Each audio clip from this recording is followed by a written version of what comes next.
अस्सलाम वालेकुम पाकिस्तान, कैसे हैं आप सब। आज हम गए थे पिंडी बहरिया टाउन और हम लोगों ने बहुत फन किया।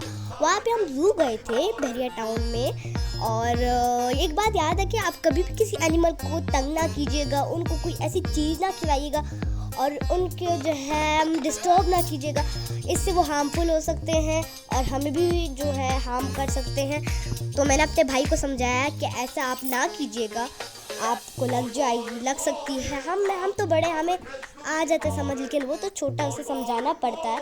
तो हम लोगों ने हम लोग जब आए थे बहुत थक गए थे। एक कितनी अच्छी ब्यूटीफुल जगह बनाई, हम लोगों ने वॉक की और बहुत मज़े किए।